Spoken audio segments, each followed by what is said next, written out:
봉우 권태원 선생님 탄신 125주년 스승의 날 기념 제2회 봉우 학술대회에 참석해 주신 여러 내빈 또 행사를 준비해 주신 여러 관계자분들께 감사의 말씀을 드립니다. 저는 오늘 이 대회의 사회를 맡은 숭실대학교의 김시천이라고 합니다. 처음에 제가 학술대회 행사라고 이제 얘기를 들었었는데 보니까 스승의 날 행사도 있고 행사가 다채롭더라고요. 그래서 진행이 매끄럽지 않더라도 양해해 주시길 먼저 말씀드리고요. 학인들께 베풀어 주신 큰 가르침과 사랑을 각자 되새기면서 감사의 마음을 올리는 시간을 갖도록 하겠습니다. 잠시 묵념을 드리겠습니다. 일동 묵념.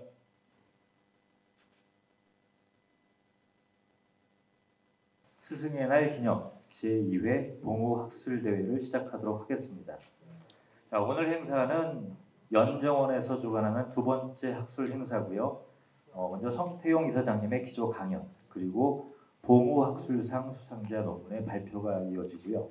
그리고 이어서 이제 기조 논문 발표와 종합 토론으로 행사가 이어질 예정입니다. 자, 오늘 이 학술대회를 통해서 봉우 사상의 올바른 이해와 계승이라고 하는 여러 효과물들이 발표가 될 텐데요. 함께 많은 기대를 갖고 들어보도록 하겠습니다. 학에 대한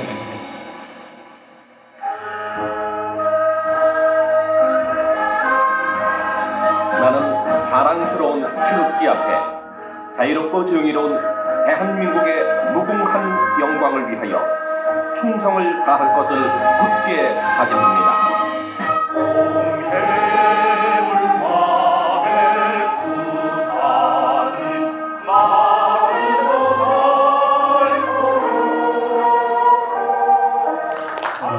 요번이 제2회 학술대회인데 작년 학술대회하고는 규모가 다른 진정한 학술대회라는 이름을 붙이기로는 처음이라고도 할 수 있겠습니다.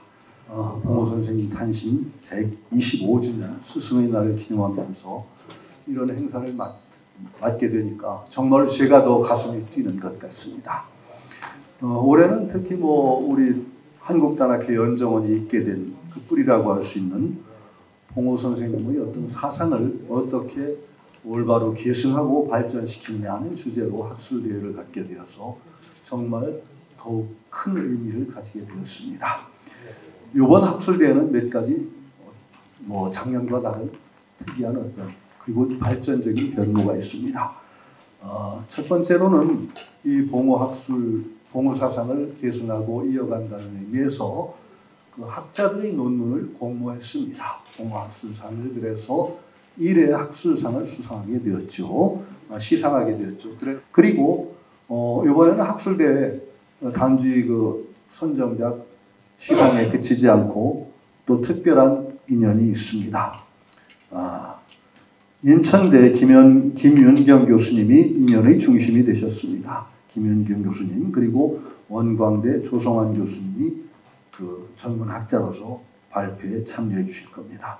사회는 또 사회의 달인이라고 소문났더군요. 김시천 교수님이 맡아주셨습니다. 어색하다고 하셨지만 아주 정말 매끄럽게 해주실 것 같습니다. 정말로 여러분께서는 이 동양철학의 연구, 특히 어떤 선도소설이 아니라 선도의 연구에 아주 조예가 깊으신 분입니다. 그리고 몇 분들 이 밖에도 봉우 학술상에 응모해 주신 귀한 논문들이 있습니다. 저도 읽어보고서 참으로 애를 쓰신 그런 작품들이 있는데 전부 시상을 못해드리는 것이 아까울 정도의 귀한 논문들이었습니다. 기회가 되면 그분들의 논문도 좀 빛내드릴 수 있는 길이 있었으면 좋겠다는 생각을 하고 있습니다. 정말로 봉우 사상을 어떻게 계승하느냐, 한국단학회 연정원이 가진 큰 짐입니다. 봉우 어르신이 평생에 꿈꿔오셨던 세상, 그리고 가장 큰 일, 그 조직법, 이것이 우리 모든 국민들의 필수적인 어떤 그 수양 방법이 되었으면 좋겠다라는 그분의 꿈이 펼쳐져서 우리 국민들의 어떤 정신과 어떤 육체, 이것을 단련하고 보양시키는 데 큰 힘이 되는 그런 날이 오기를 기다립니다. 125주년 기념학술대회 두 번째 갖게 되는 것을 진심으로 축하드립니다.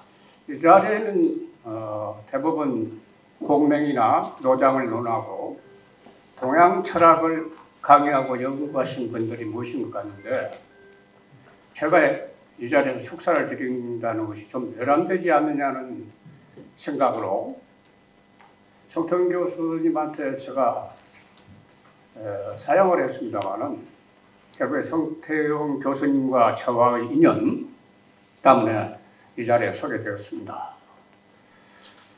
오늘 봉호 선생님 탄신 125주년 스승의 날 기념 제2회 봉호 학술대회에서 여러분들을 만나 뵙고 수사까지 하게 되어 영광스럽고 무척 기쁜 마음입니다. 예, 봉우 권태훈 스승님의 탄신 125주년을 맞은 스승의 날에 스승님께 바칩니다. 헌시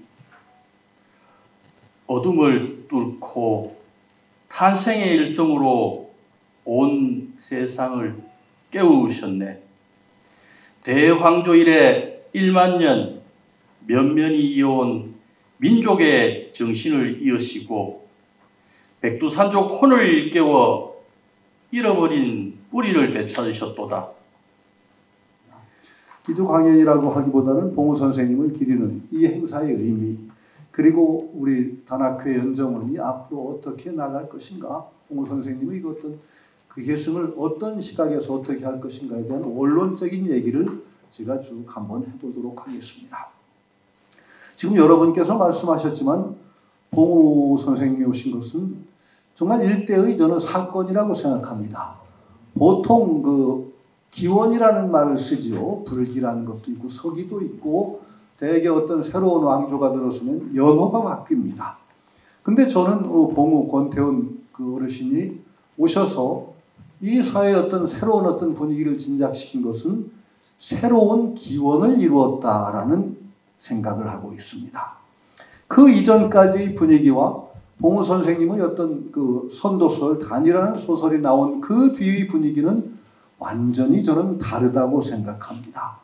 수상 논문 인성교육 활용을 위한 봉우 권태훈 조식 수양론 연구.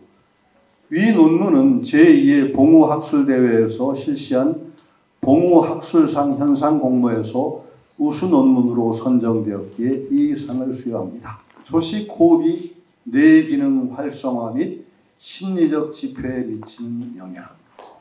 자, 먼저 제가 첫 번째 봉우 학술상에서 최우수상을 받아서 너무 영광이라고 생각을 합니다. 사실은 이 상을 각 지부에서 매주 전시 출연하시는 분들이 있는데 그분들도 같이 이제 이 영광을 나누도록 하겠습니다. 그리고 연정원 회원분들께서 선생님 유지를 받들고자 이제 열심히 노력하시는데 그러한 어떠한 격려로 제가 대표로 받은 게 아닌가 하는 생각이 들었습니다. 아무튼 너무 감사드립니다. 자, 그리고 제가 오늘 발표할 주제는 인성교육 활용을 위한 봉우 권태훈 조식 수양론 연구입니다. 그래서 이제 발표는 앉아서 하기보다 PPT 때문에 제가 서서 하도록 하겠습니다. 그리고 발표 책자를 보시면서 차례대로 넘어가도록 하겠습니다. 자, 봉우 권태훈 선생님은 이제 1900년생이시죠. 그래서 근현대 한국 유학자 그리고 교육과 이시면서 조식 수양 실천가로 제가 이제 그러한 측면에서 주목을 해서 논문을 썼습니다. 왜냐하면 이 조식이라는 이제 용어가 육아 철학에서 어떤 그 유래가 된 거로 이제 자료 측면에서 나왔거든요. 그리고 봉우 선생님의 어떤 학문적인 어떤 기본 바탕은 사실은 유학적인 것을 많이 이제 말씀을 하셨습니다. 물론 이제 도교 쪽이나 도가 쪽이나 불교 쪽도 이제 말씀을 하셨는데 제가 주목한 부분은 바로 이제 유학자 측면에서 그것도 근현대 유학자 측면에서 제가 주목을 해서 논문을 썼습니다. 이러한 이제 봉우 선생님의 조식 수양론은 한국 유학 사상에서 마음 집중, 또 마음 수련의 조식 수양법을 계승하고 있다. 이런 측면에서 큰 의의를 지닌다고 생각을 합니다. 그리고 오늘날 교육부에서 인성교육법으로 이제 인성교육 과정 마음 수양 방법으로 아주 적합하다 하는 것을 이제 제가 주목을 해서 논문을 썼습니다. 자, 연구 목적은 보면 먼저 봉우 선생님의 조식 수양론의 인성교육 활용의 적합성을 먼저 밝히고자 했습니다. 그래서 이러한 어떤 그 외국에서도 이제 특히 미국이나 서양 유럽에서도 오래전부터 정신 수양의 명상법에 대해서 교육에도 큰 영향을 미치고 있다라고 자료에서 제시를 하고 있습니다. 이것이 언제 나온 자료냐면 바로 1998년도에 그 자료가 이제 드러나고 있습니다. 벌써 한 27, 8년 전이죠. 우리나라는 지금 너무 늦었습니다. 그렇지만 우리나라에서도 이 한국 사회 단체, 그러니까 여러분들 잘 아실 겁니다. 뭐 LG나 삼성이나 이런 큰 기업에서는 대부분 마음 수양론의 직원들을 이제 교육을 시키고 있습니다. 그것뿐만 아니라 교육 현장에서도 우리나라 중고등학교에서도 명상 수업을 가르치고 있습니다. 그것이 그런 점에서 이것이 우리 이제 그 봉우 선생님의 연정 조식법이 하루빨리 어떠한 사회에 공인된 조식 수양론으로 정립이 돼야 되겠다 하는 생각이 들었습니다. 그래서 외래 명상법은 그 사람들의 외국 사람들의 오래된 공동체 삶의 양식으로부터 비롯된 것이라 그 사유 체계는 다르다고 생각을 합니다. 그래서 사고나 발상 자체가 달라서 우리 동양의 특히 한국의 젊은이들에게는 고유의 전통 정신 수양 방법이 훨씬 더 보다 적합하다는 생각을 했습니다. 자, 그래서 이제 인성교육 제가 말씀을 드렸는데 이것이 교육부에서 이제 고시를 하고 있습니다. 그래서 2021년도에서 2022년도에 중고등학교에서 시행을 해라. 그래서 스스로 깨닫는 마음 빼기 명상교실이라는 교육 과정을 교육부에서 고시를 하고 있습니다. 그래서 일선에서 지금 현재 교직에 계시는 분들은 아마 이 조식 수양법이나 명상법을 지금 교육을 시키고 있을 겁니다. 그래서 이러한 것이 가장 시급하지 않겠느냐, 이제 저는 그 생각을 합니다. 마침 작년에 5월달에 SBS에서 내 마음 사용 설명서라고 하는 데서 이제 방송을 내보내줬습니다. 거기에서 보면 서울의 중동고등학교, 부산의 건국중학교에서 명상 수련을 하고 있는 것을 보여주고 있습니다. 다소 학술 분위기가 있어서 좀 딱딱한 면도 있는데 저는 봉우쌤 문화에서 이렇게 같이 체험을 하고 수행을 했던 거라 오늘은 우리 축제일입니다. 그래서 조금 더 이렇게 좀 편안한 자세로 학술 발표보다 데이터는 여러분한테 자료로 다 드렸으니까 그간에 있었던 이야기나 전체적인 맥락에 더 초점을 맞춰서 설명을 드릴 겁니다. 먼저 저는 뇌 기능이 조식 호흡이 뇌 기능 활성화에 미치는 영향에 대해서 이렇게 관심을 많이 가집니다. 뇌가 좋아야 된다 우리 이야기하는데 이 뇌가 좋아지는 가장 키 포인트가 뭐냐라고 역으로 들어가게 되니까 호흡이란 걸 배제할 수가 없었어요. 사실 젊은 시절에는 호흡이라는 게 마침 이 중국 무협지에 나오는 도가라고 해야 되나? 좀 이렇게 신선 사상에 가까워서 뭐 장풍이나 쓰고 축지나 하고 이런 쪽의 느낌들이 많았습니다.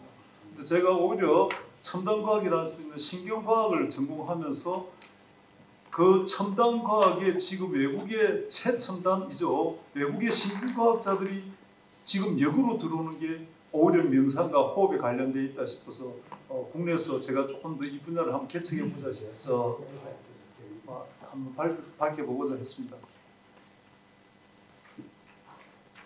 자, 앞에가 안 나오네.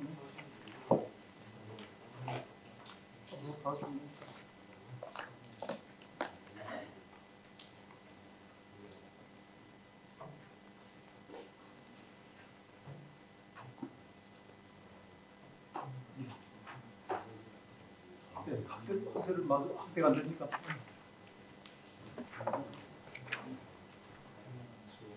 아니 저 페이지 순서를 딱 해주시고.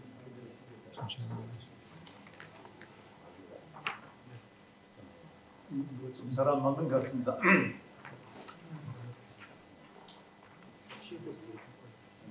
예, 그냥 이렇게 시작하면서 가지고 좀 도와주시고요. 여기 보시면 우주입니다. 혼돈이죠. 우리가 어디서 태어났느냐고 물으면 누구나 물을 수 있다면 사실 답하기 힘듭니다. 어디서 태어난지는 모르지만 어디서 태어난 걸 모른다는 걸 무시할 수 없는 상태입니다. 그래서 우주 혼돈에서 다음 장 빅뱅이 일어나겠죠. 그 빅뱅도 우리가 과학적으로 또 이야기하기 힘듭니다.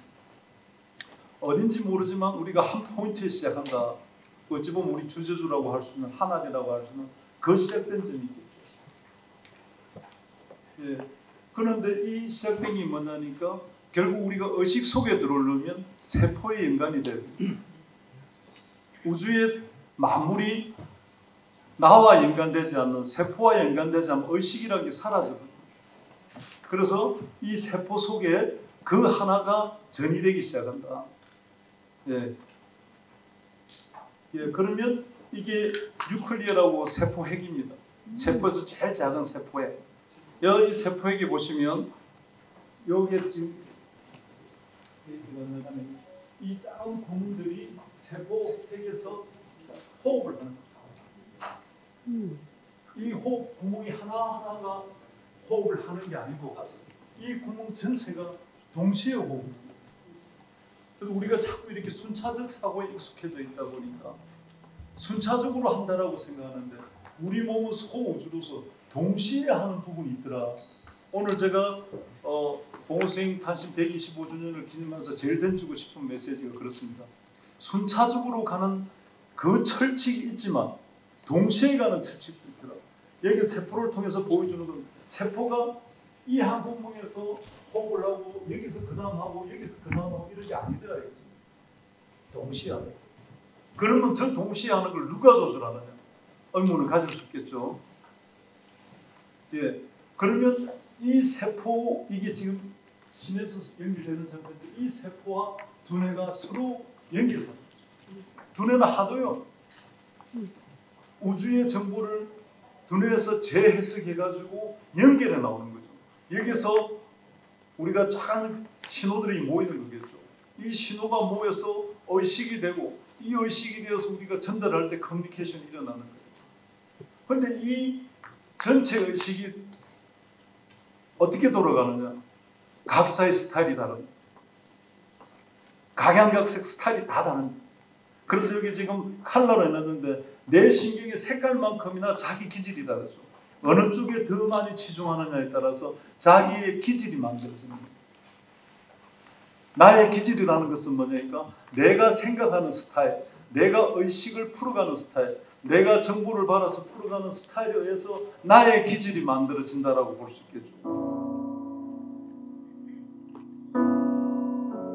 누구를 위해 누군가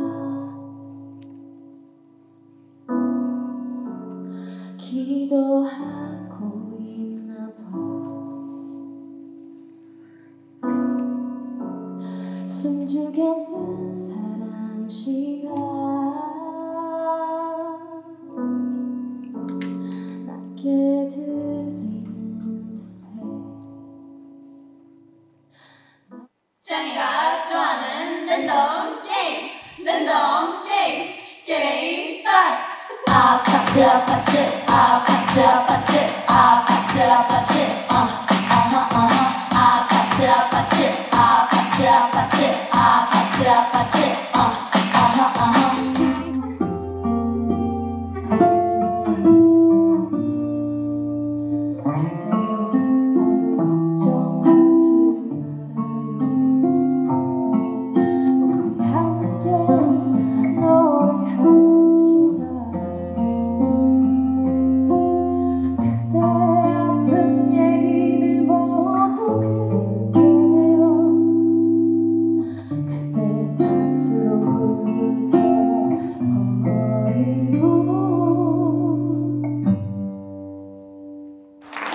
저는 연정원 회원이기도 하고요.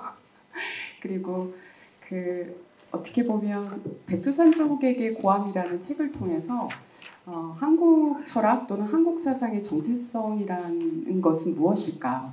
그것을 좀 학문적으로 좀 탐구해 봐야겠다라는 생각을 약관의 나이 때 처음으로 해봤던 것 같습니다. 그러니까 이러한 연구의 길을 걷는 데 있어서 어떻게 보면은 큰 이정표 같은 역할을 하셨던 분이 봉우 권태훈 선생님이었던 것 같습니다. 저한테는요.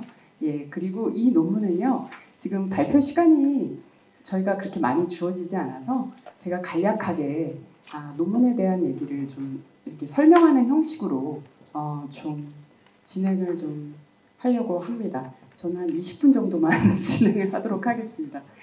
우선 해당 논문은요. 그 연정 16법이라는 것을 우리 연정원 회원분들은 다 아실 텐데요. 이 연정 16법이 16개 법이잖아요. 그래서 앞에서 발표를 해주신 김창경 선생님께서는 이것이 요순의 신법 그 16자에서 온 게 아닌가 이런 말씀을 해주셨는데요. 제가 자료들을 쭉 보면서 보다 보니까 조선 후기 때 여러 그 내단 관련된 자료들이 있습니다. 예를 들자면 뭐 중명문이라든지 아니면 단학진함이라든지 아마 굉장히 생소하실 겁니다. 왜 그러냐면 이게 번역이 된 적이 없거든요.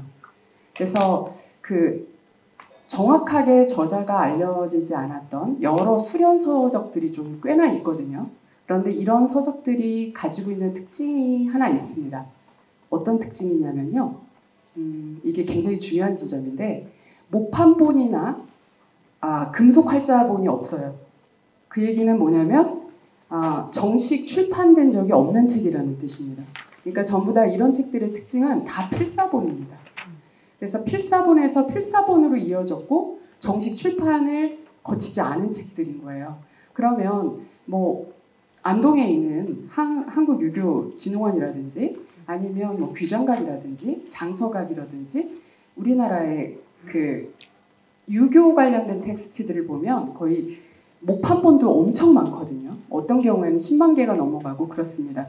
그런데 한국 도교, 좀 더 세밀하게 얘기하면 조선도교 관련된 자료들은 목판본이 없어요. 금속활자본도 없습니다. 그러니까 그만큼 세력이 굉장히 작았고 그리고 또는 은밀히 이렇게 사람과 사람을 통해서 전수되어 온 바가 컸던 걸로 보여져요. 그런데 제가 이 논문에서 주목하고 있는 점은 뭐냐면요. 뭐 해동의 선맥들을 기록했다라고 하는 한무회의 해동전도록 그리고 뭐 중묘문 이런 책들을 보면요. 하나같이 뒤에 내단을 이런 식으로 수행해라 하는 구결서들이 붙어 있다라는 겁니다. 그런데 거기에 붙어 있는 것 중에 상당 부분은 뭐가 있냐면 정념에 용오결이 붙어 있고요. 용오결 하나만 붙어 있는 경우는 거의 없고 항상 하나가 더 붙어 있거나 두 개가 더 붙어 있어요. 구결이. 단전호흡을 하는 방법을 논한 것들이 있습니다. 그게 하나가 뭐냐면 단서구결이라는 게 붙어 있고요. 또 하나는 동국전도 16결이라는 것이 붙어 있습니다. 그러니까 단전호흡을 이렇게 해라. 이렇게 하면은 도를 얻을 수 있다. 근데 그 구결서들이 하나같이 전부 다 16법이라는 것입니다. 그래서 저는 이 논문은 저의 하나의 어떻게 보면 추론일 수도 있는데요. 연정 16법은 바로 그 전통적으로 내려오는 그 16법의 형식을 아마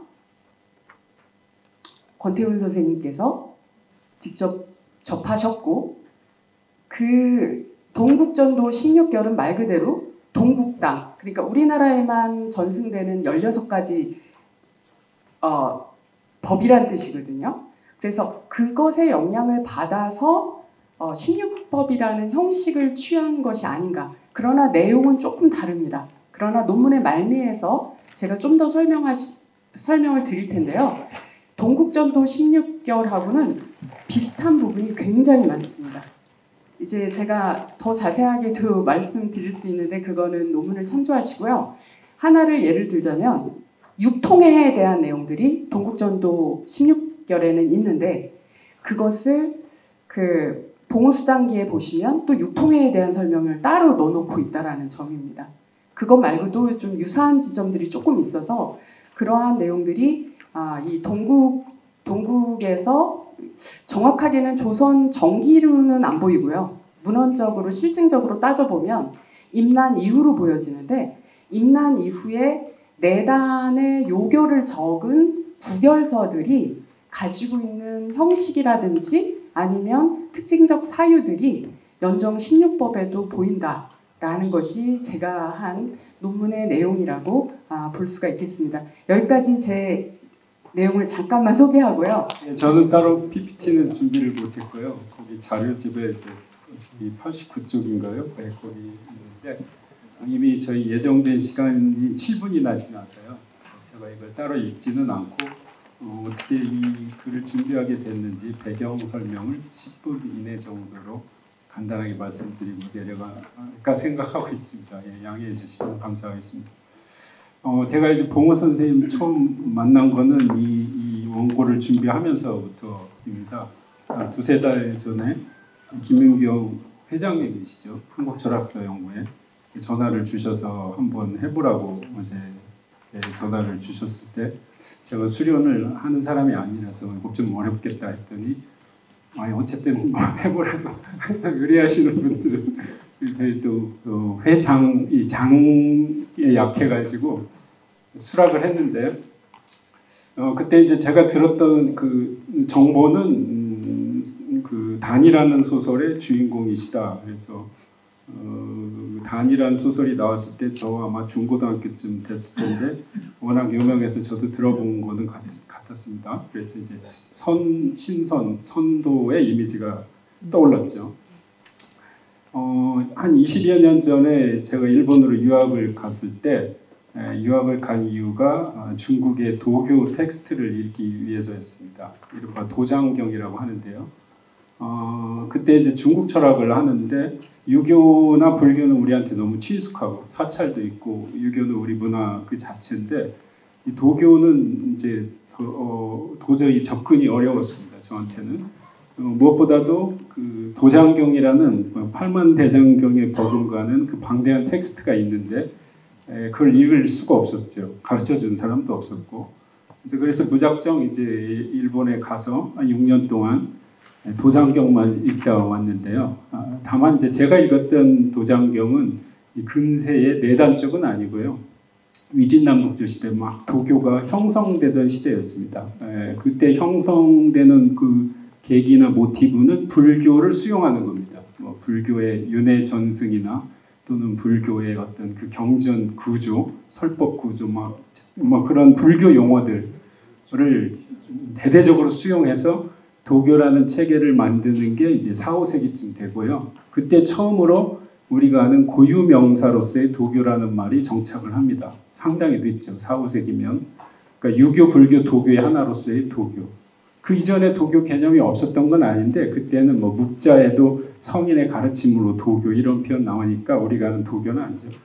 근데 그 4, 5세기 우리 삼국시대입니다. 그래서 우리 국사 시간에 뭐 연개소문인가요? 고구려 뭐 소수림 왕 때, 뭐 어느 왕 때 도교를 수용했다. 그게 6, 7세기, 5세기 이후인 이유가 중국에서 그때에 비로소 도교가 성립을 했기 때문입니다. 그 전으로 거슬러 올라갈 수는 없습니다.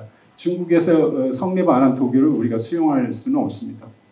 어쨌든 그런데 이제 그 도교의 성립 과정이 대단히 이제 저한테는 흥미로웠는데 우리가 아는 뭐 진시황이 이렇게 그 방사들을 보내서 뭐 신선 불로 장생의 약을 찾아오게 했다는 그런 또는 뭐가 있을까요? 그 태평경, 황로도 뭐 있지 않습니까? 한나라 때 그런 신선 사상을 그 불교의 아주 세련된 이론화 작업이랄까요? 또 방대한 뭐 의례, 뭐 이런 경전을 그 벤치마킹을 해서 만든 게 4, 5세기의 도교라는 체계입니다. 그래서 비로소 교라는 그 뭐랄까요?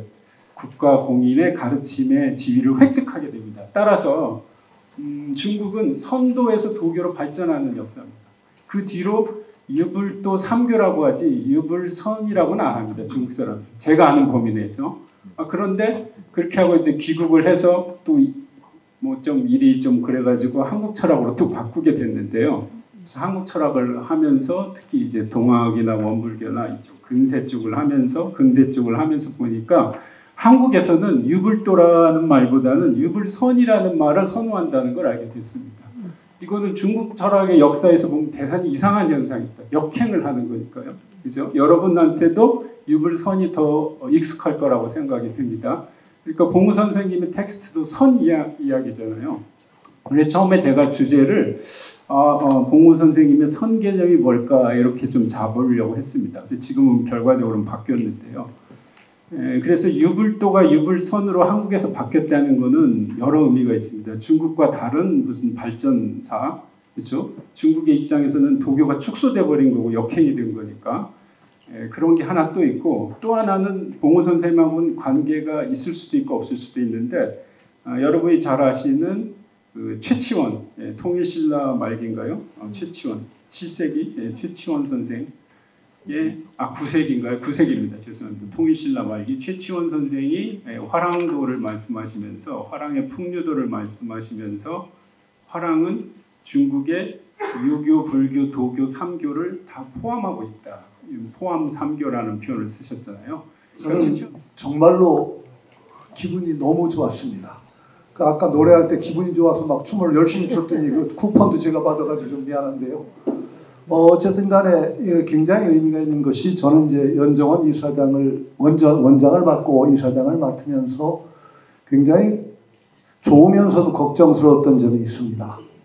이 봉우 어르신이 정말로 대단한 어르신이다 보니까 이 회원들의 속에서는 거의 정말 뭐라고 할까요? 신까지는 아니라도 정말로 이렇게 높은 언어로 그냥 받들어지는 그런 분위기예요. 그런데 그 분위기는 어떤 우리가 그것을 모태로 해서 정말 펼쳐나가는 데는 좋지만은 그 분위기 속에 들어앉아 있으면은 종교단체가 되기가 쉽습니다. 저는 어떤 종교단체화하고 싶은 생각이 없습니다. 왜냐하면 여기는 모든 종교인들이 모이는 자리여야 된다고 저는 생각합니다.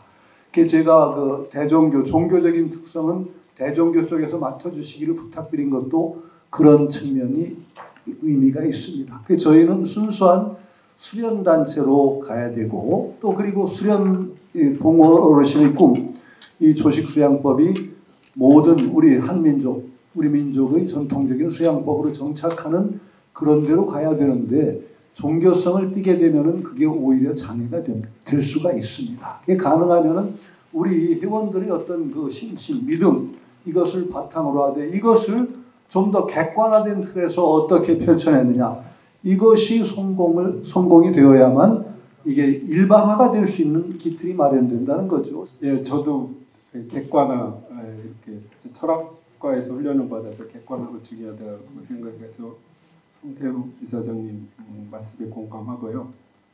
제가 처음에 이제 동학, 천도교, 원불교 이렇게 연구했을 때 이분들이 공통적으로 개벽이란 말을 쓰시고 있구나. 정신개벽, 물질개벽, 후청개벽, 인신개벽. 그래서 이 그룹들을 개벽파라고 명명해야 되겠다 이런 생각을 했습니다.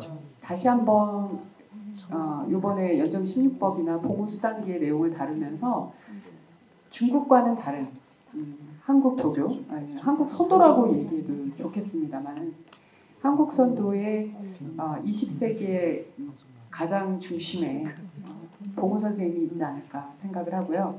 이를 사상적으로 좀 더 재구성해서 한국 도교 또는 한국 선도 또는 한국 철학의 정체성을 이야기하는데 그 내용을 심도 있게 좀 다뤄보고자. 신경생략을 하면서 느꼈던 게 호흡이 너무 직결되고 있다. 그래서 오히려 저는 또 봉우 선생님의 그 공부를 이렇게 같이 수행을 했던 사람으로서 PPT 제일 마지막 장에 넣고 싶은 게 선생님의 어투와 선생님의 그 기운으로서 호흡 공부하시오 이 말을 듣고 싶었습니다. 근데 학회다 보니까 호흡 공부하시오라고 듣기가 조금 그래서 조금 바꿨습니다. 근데 지금 이 신경과학으로 검토를 하면 할수록 이 호흡이 미치는 영향이 너무나 지대하게 나타나는 것 그렇습니다. 그래서 사실은 봉호 선생님 관련 논문이 이제 지금이 4번째인데 쓸 때마다 이제 처음에는 멋모르겠었고 두 번째는 좀 알지 않느냐 했는데 이제 너무 오만이었죠. 그래서 세 번째는 겁이 났습니다. 왜냐하면 논문을 쓰다 보면 봉호 선생님께서 다 말씀을 해놓으셨어요. 근데 그거를 어떻게 마치 이제 퍼즐 조각 맞히듯이 퍼즐 조각을 잘 갖다 맞춰야지 이게 완성된다고 생각을 하거든요. 오늘 교수님께서 K 철학이라고 하시는데 이 K 철학을 세계에 드러내려고 하면 누구도 공감할 수 있는 이런 포용성 있는 철학을 만들어내야 된다는 게 저 작은 생각입니다. 그래서 그거 과정에 좀 설명을 좀 부탁드리려고 감히 일어섰습니다. 감사합니다. 사실은 백두산족이라고 하는 것에 대해서 좀 정의가 불분명해서 작년에 발표까지 들었습니다.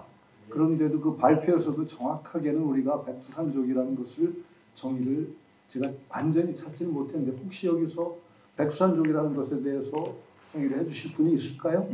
네, 그 정봉준 장군이 그 자기 휘하에 있는 그 동학 농민군에게 어떤 규율을 내리냐면은 함부로 살생하지 말라 이런 규율을 내리거든요. 그래서 제가 좀 깜짝 놀랐던 적이 있는 게 아니 저도 군대 갔다 왔지만 군인은 적의 목을 하나라도 많이 베는 게 저기 최고의 목적인데 함부로 죽이지 말라. 이게 한국인의 비폭력 평화 사상의 극치라고 생각하는데 이 사람들은 그걸 도덕이란 말로 표현을 했고 그걸 봉호 선생님도 그대로 가지고 있다는 점에서 아까 김시청 교수님 지적해 주셨듯이 이거는 정말 한국 그 세계에 내놓을 만한 자랑할 만한 평화 정신이자 운동과 실천이라고 저는 자부할 수 있다고 생각합니다. 네, 어떻게 마음이 바뀌는가를 조금 과학적으로 같이 말씀을 해주시면 오늘 저희 최윤식 교수님은 그걸 과학적으로 설명을 하셔서 두 분이 같이 얘기를 하실 때 제가 들으면 아 이렇게 했구나라는 생각을 할 수가 있었는데 만약에 따로 계신다고 그러면 그거를 좀 빨리 제가 캐치를 하기 어려울 것 같습니다. 그래서 앞으로 우리 김창룡 교수님께서는 그거를 조금 가미하시면 아주 훌륭한 교수님이 되실 것 같습니다. 앞으로 부탁드립니다. 헌법에 대한 것을 하면 조식의 법 내지는 이제 학계에서는 이제 그걸 인정을 안 해요. 그래서 이것을 이제 술이라고 이제 아직까지는 이 유학계에서 이걸 인정도 하지 않고 있어요. 사실은 수양론으로서. 그래서 이제 제가 자꾸 수양론, 수비론, 조식 수양론 계속 이제 논문을 쓰는 이유도 이게 전통 유학 사상이 내려오는 수양론인데 이제 마음 수양론인데 이걸 학계에서는 아직 받아들이고 있지 못하는 거예요. 아까 자료에서 봤지만 서양 유럽에서는 1997년도에 벌써 나왔는데 교육에 그래서 이게 시급하다고 하는 거고요. 그리고 이제 어떻게 마음이 변해가는 것인가 하는 것은 좀 더 이제 정치학 세밀하게 하면 아까 제가 강조했던 성의론에 속하는 거예요. 리더나 이 사람들이 더 비도덕적이고 더 문제가 많잖아요. 그런 부분을 좀 우리가 어떻게 좀 뭐 이렇게 학술적으로만 흘러가고 뭐 또 이렇게 들어오면 너무 동떨어진 이야기하는 것 같고 이런 느낌 주기보다도 접근하기 쉽고 이 사람들 뭐 천국경도 수십 가지고 뭐 너무 많지 않습니까? 이런 게 좀 잘 좀 정리가 돼가지고 우리 국민들이 진짜 이 문화 도덕적인 세계를 리드하는 국민이 될 수 있게 많은 사람들이 쉽게 접근할 수 있는 걸 빨리 좀 연구해 주시면 어떨까 해서 말씀드리겠습니다. 그래서 늘 어떤 관심은 사회와의 세상과의 연결을 잃지 않는 그런 자세를 유지하는 것이 정말 필요하다고 생각하고 우리 연정원 회원도 제가 처음에 말씀드렸듯이 개벽이 돼서 좋은 세상이 오기를 기다리는 존재가 아니라 우리가 그것을 만들어 나가는 주체가 되겠다는 그런 마음에서 공부도 해야 된다. 그러려면 사회와의 관계를 절대로